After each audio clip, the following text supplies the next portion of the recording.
Assalamualaikum warahmatullahi wabarakatuh. Baik, di sini saya akan membawakan materi atau menjelaskan sedikit tentang apa itu kinayah.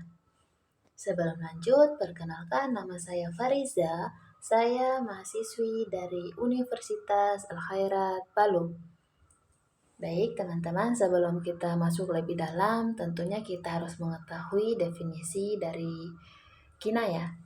Di sini al-kinaya lafzun istu'mila fi ghairi ma'nahul asli ma'a jawazi iradatil ma'nal asli. Yang maknanya kinaya adalah suatu lafaz yang digunakan pada selain makna aslinya, akan tetapi boleh memaknainya dengan makna aslinya. Mungkin teman-teman akan lebih paham ketika saya akan menjelaskan contoh dari kinayah itu sendiri. Untuk lebih jelasnya, teman-teman bisa lihat contoh berikut ini. Baik, teman-teman, di sini saya akan membawakan dua contoh. Contoh yang pertama yaitu ada fathul babu, kemudian kedua ada qalbus sofha. Kita masuk pada contoh yang pertama dulu, yaitu ada fathul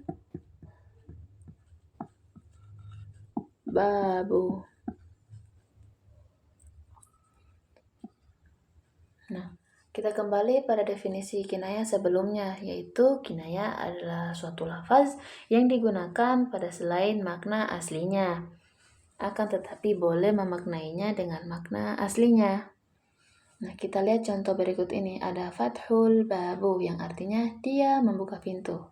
Di sini kita bisa memaknainya menjadi dua makna, yaitu sebagai makna asli dan makna ghairu asli atau kinayah.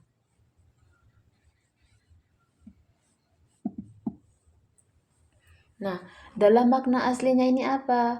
Fathul babu, yaitu artinya dia membuka pintu. Dan makna ghairu aslinya apa? Atau kinayah, dia menjadi sebagai fursah.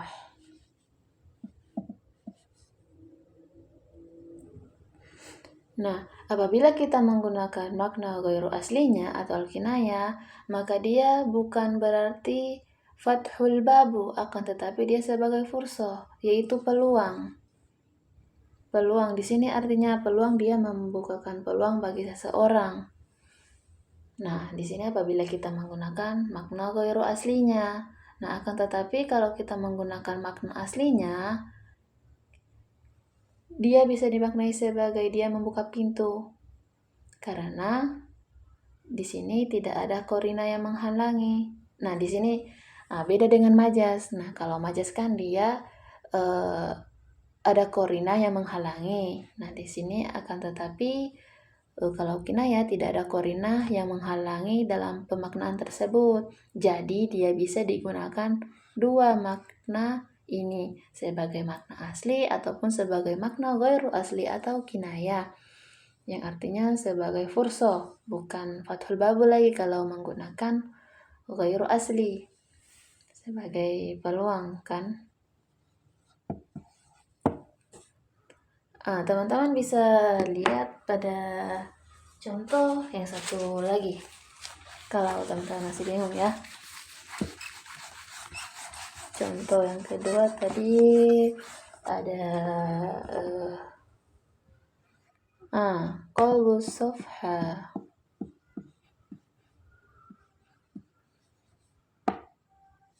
Qalbus sof. Nah, qalbus sofha ini artinya apa? Dia membalikan halaman.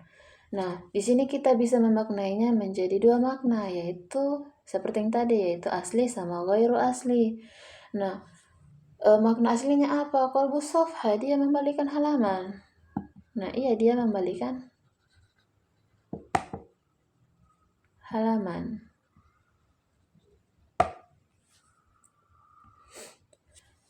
Makna ghairu aslinya apa? Dia sebagai lidun jadidun. lidun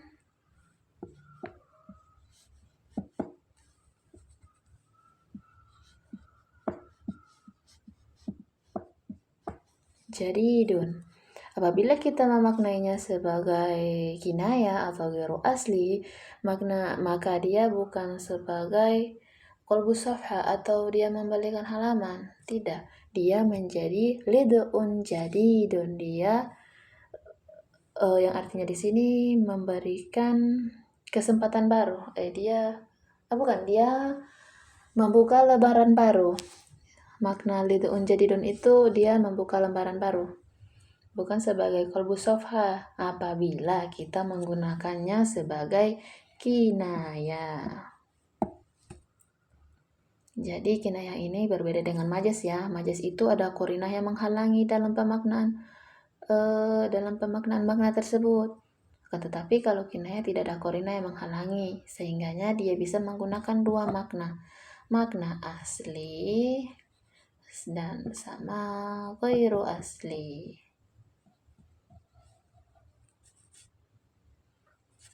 Ini sekedar contoh untuk kinaya. Baik, kita masuk pada pembahasan selanjutnya, yaitu makna perkembangan kinaya. Baik teman-teman, kita masuk pada pembahasan selanjutnya, yaitu perkembangan makna kinaya. Nah, perkembangan makna kinaya sendiri itu terbagi menjadi 4 masa, yaitu ada pada masa awal atau pra-Islam dan jahiliyah. Nah, pada masa ini kinaya digunakan dalam syair dan ungkapan sehari-hari orang Arab. Orang Arab sendiri sering menggunakan kiasan untuk memperindah bahasa mereka ataupun menyampaikan sesuatu secara halus. Nah, kita masuk pada masa yang kedua, yaitu pada era Abu Ubaidah dan awal studi linguistik atau pada abad ke-2 Hijriah. Nah, pada era Abu Ubaidah beserta Al-Farra dan Al-Jahiz, konsep kinaya mulai digunakan sebagai alat retorika dan tafsir Al-Quran. Kemudian pada masa yang selanjutnya ada sistematisasi oleh ulama balaghah, atau lebih tepatnya pada abad ke-3 Hijriah hingga ke-5. Nah, pada masa ini kinaya didefinisikan secara formal dalam ilmu balaghah dan bayan. Al-Zarkashi menyatakan bahwa kinaya adalah ungkapan tentang sesuatu tanpa menyebutkan namanya secara langsung. Nah, pada masa ini, kinaya tidak hanya menjadi bagian dari keindahan bahasa, tetapi juga sebagai alat analisis untuk memahami makna tersirat dalam teks-teks suci dan sastra. Nah, kita masuk pada masa keempat, yaitu pada era klasik hingga modern, itu pada pasca abad ke-5 Hijriah sampai sekarang. Nah, pada masa klasik hingga modern, kinaya terus berkembang dalam penggunaannya. Yang pertama ada dalam tafsir, kinaya digunakan untuk menjelaskan makna ayat-ayat yang tidak langsung. Kemudian yang kedua, ada sebagai dalam sastra, kinaya sebagai menjadi seni puitis yang menunjukkan kedalaman budaya. Baik, saya rasa cukup sekian dari pembahasan kinaya yang dibawakan oleh saya sendiri. Saya mengucapkan terima kasih kepada teman-teman yang telah mau menyaksikan atau menyimak dari pembahasan kinaya. Baik, itu saja dari saya. Saya ucapkan terima kasih atas segala perhatiannya. Saya Fariza, mahasiswi dari Universitas Al-Harataru. Pamit.